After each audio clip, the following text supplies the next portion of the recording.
Okay, so thank you for that introduction.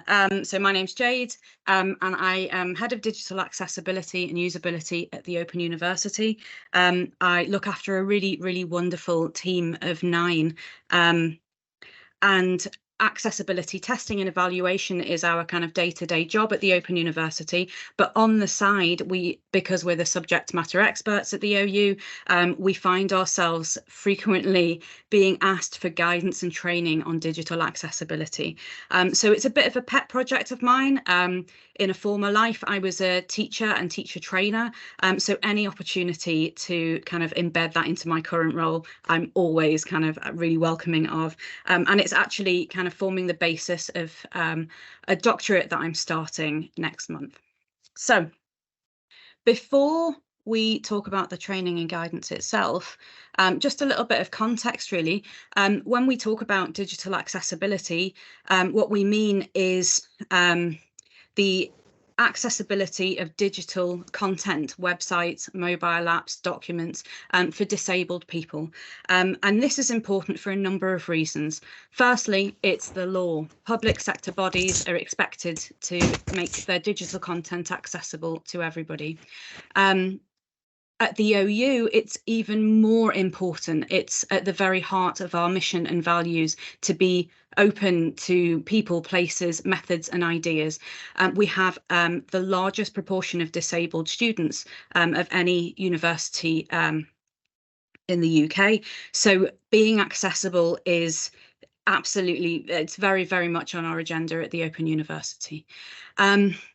So accessibility is very much in everyone's hearts at the OU, but the problem is when you tell people that they need to do something, maybe they need to change the way they format a website or a document, and then it becomes a bit more difficult to embed when you're asking people to invest effort or time or learning.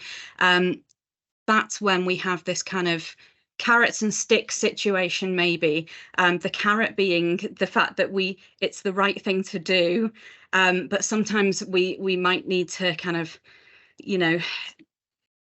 make them a bit more motivated by using slightly bigger sticks sometimes.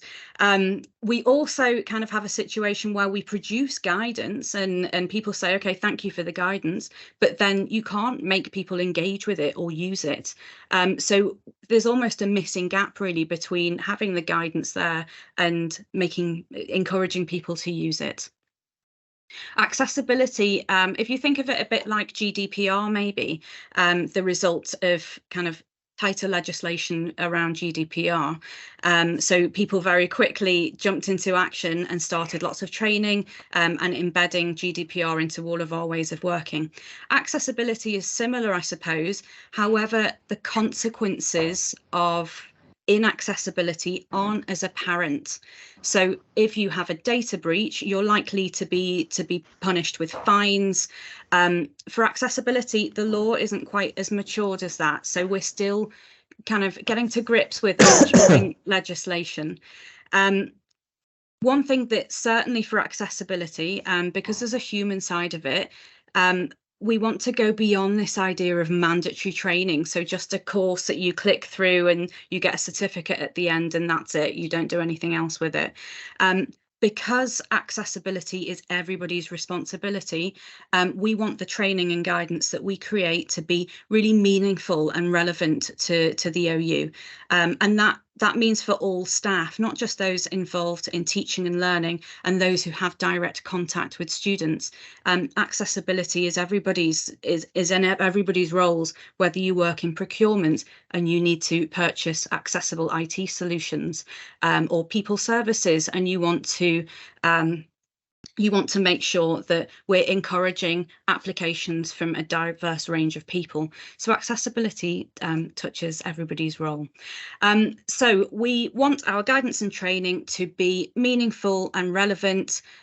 We want it to help build our community, and we're doing it with limited resources. So we need to be quite creative with how we make this training and guidance. I'm going to start with our kind of The vehicle for our guidance, SharePoint, I don't think that's kind of unusual. Lots of institutions and places use it. For us, it allows us to kind of display the guidance that we create, but also link out to external resources as well. The one thing that we do with our SharePoint is we spend a lot of time looking after it. There's nothing worse than going on your intranet at work and finding guidance for something from 2008. It's not, what's the point in it? So we spend a lot of time making sure that we look after the resources, either that we create or link to. Everything is dated, everything is kind of explained as to why it's important or what it can do for you. For the guidance that we create, because we're not producing static documents, we can be flexible with our version control and update kind of in real time, and we can be really reactive to feedback. So the people who are actually using our guidance, what do they think? Can they do they have any suggestions? We can react to that and incorporate it really quickly. One of our flagship, well, it is our flagship resource. We have some accessibility profiles, and these are, with accessibility, a lot of what we reference is linked to the Web Content Accessibility Guidelines, so the WCAG it's called, and it's a massive technical standard that can be a little dry in places. So one thing that we need to do is to link this idea of accessibility to the users themselves, the students. So we created these profiles as a way to demonstrate how real students interact with our digital content. So we've got 6 profiles, 18 students, so 3 in each profile.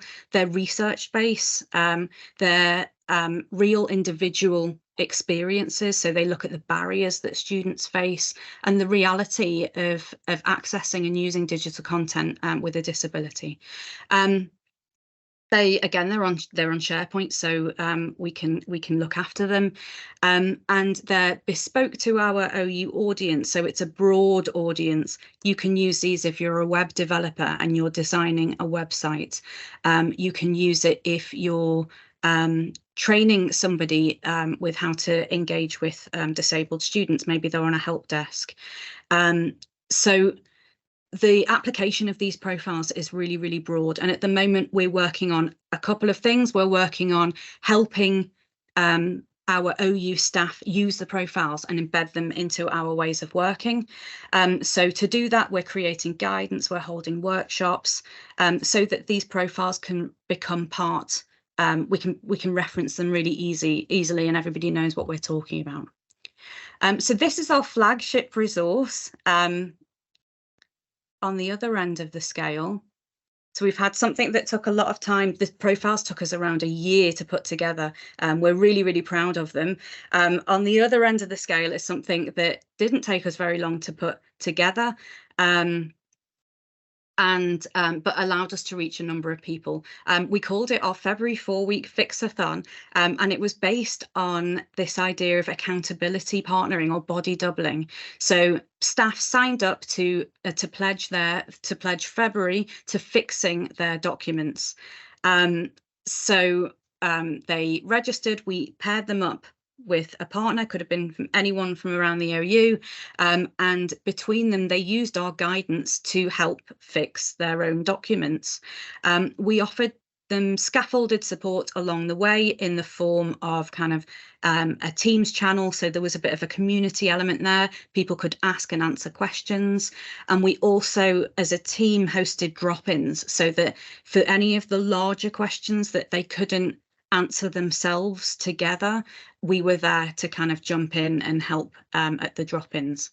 So this really encouraged people to stand on their own feet with the guidance and get to grips with it, with the motivation of a partner as well. It's often difficult if you're sat with step-by-step guidance on your own, but if you have somebody there to help do that and kind of experience it with you, it can be quite motivating. We held a show and tell at the end, so there was a sense of achievement, and it was really great to see people bringing along their examples of the documents that they'd fixed. So it's something that was really popular, and we're looking to hold it again next February. And we have to hold it in February because otherwise we'd need to come up with a different name.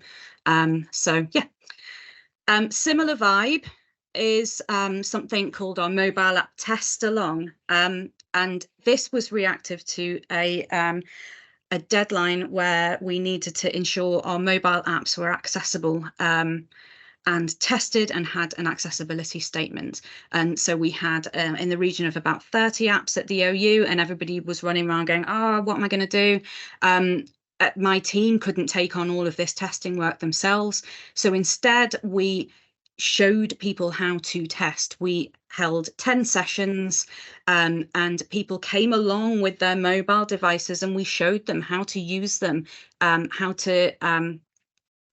to work the accessibility tools to be able to test their mobile apps. At the end, they were able to then produce their own statement. So again, this idea of a creative approach to empowering people with the skills and knowledge they need to carry out their own testing work, to learn something, and then this can then be applied to subsequent projects. That learning can also be relayed to other team members as well. So this idea of trying to reach a large number of people in different OU audiences is something that's really at the heart of the kind of the training sessions that we run.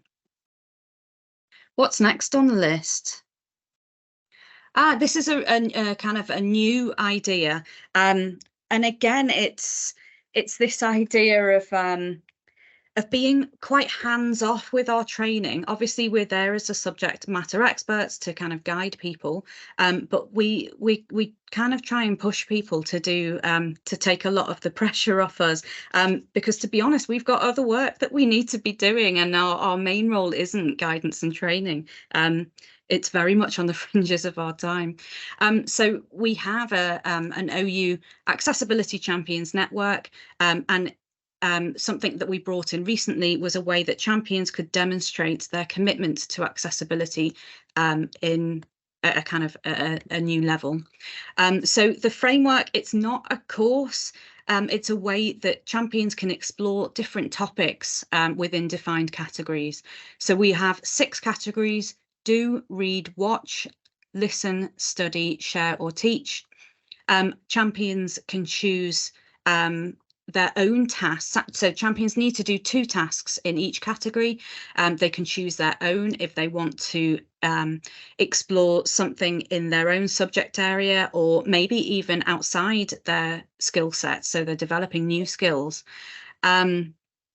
So it's a way that they can read something new or develop something. They can work through the pathway in their own time. So some people might want to take it over a week, or some people have been doing it over a couple of months. Some of them have incorporated it into their career development. Champions then need to record what they do, what they learn, and then how they apply that learning on an assessment form. It's marked against some basic criteria, and then if they're successful, we issue them with a badge. So you can see there we've got our level 1 accessibility advocate badge. Champions are then encouraged to share their experiences and what they've learned along the way in our monthly sessions and on our internal social media. I've just seen a question come in. I'm just wondering if you want me to have a look at it now. What does the pathway look like? It's a really simple page on SharePoint. We have the instructions, the category, the example task. It's almost like one page. Champions bookmark the page and they can return to it and work back. Then at the end there's a Microsoft form that they click on, and they write their assessment reflection in, and then they submit it. Okay, we've been really, it took a while to get up and running this Champions Learning Pathway. I think people were confused that it wasn't a course and that it was so flexible, but I think once they realised that they could take advantage of some of the different categories, maybe to watch a training video that they've been putting off, or to deliver a presentation to their teams perhaps. So there's a lot of flexibility in there with what they can do with those categories. And we've been really, really encouraged by the level of detail that champions have put into their assessment forms. So it's slowly taking off, and we're quite happy about that. The training that we produce, in order to do that, we need to be on top of our game actually in the team. So we make sure that we spend time doing lots of desk research and our own kind of learning. But another kind of way that we've been innovative in our training is within team time. So again, those kind of WCAG standards are quite dry and technical. So what we've done is we've broken them down into their individual standards, and we take one every week and we discuss it. We throw it around. How do you test it? What are the difficulties? It's a really informal way to share tools and techniques and tips. It also encourages team building as well. We're a remote team, so any of that kind of team time is really valuable. We actually use an online course which breaks down the criteria. So we use that course and we look at it together and work through it together. That's the basis for our weekly discussion. So turning somebody else's learning offering into our own style and making it appropriate to us. So throughout all of these kind of this guidance and training that we offer, there are some kind of key themes. And again, this is without getting really overbearing or kind of, there's nothing revolutionary here. It's acting with limited time and resources, wanting to reach as many people as we can, and to offer something that kind of goes beyond this idea of a clickable mandatory course. So we like to foster community, and all of these resources and the guidance that we provide, people talk about it and they ask questions on our work, social media. We're reactive. So if, for example, this week we're getting loads of questions about how to use the colour contrast analyzer so we can test how colours work together and whether they're accessible. Loads of questions for some reason, so we react to that. We're holding a demonstration of how to use that next week. We can store those videos, make sure they've got captions, transcripts, and we host them on our SharePoint. So always reacting to what people around the OU need. Experimentation, we're really experimental with the guidance and training that we provide. Something like the Fixathon comes from my experience of using FocusMate really successfully. So we're a bit like magpies looking for ideas everywhere. Or even just ideas I have at 3 o'clock in the morning, and then bring into my morning team meeting and say, right, how can we make this happen? Is it good? Is it useful? What do you think? And I'm really fortunate that my team very often just run with these ideas and do a fantastic job of delivering them. We like playing with autonomous learning and scaffolded support, and that enables us to free up some of our own time. Instead of having to answer the same questions or deliver the same training multiple times, is there a way that we can kind of reach a wide audience in one go? We hope that what we produce is engaging, and we've certainly had feedback to say that it is, and that it's enjoyable. People like getting to know one another, especially now that we're, a lot of us are working remotely. So a lot of the training that we put on is an opportunity for people around the OU to connect to one another and get to know people that they might not ordinarily meet in their regular roles.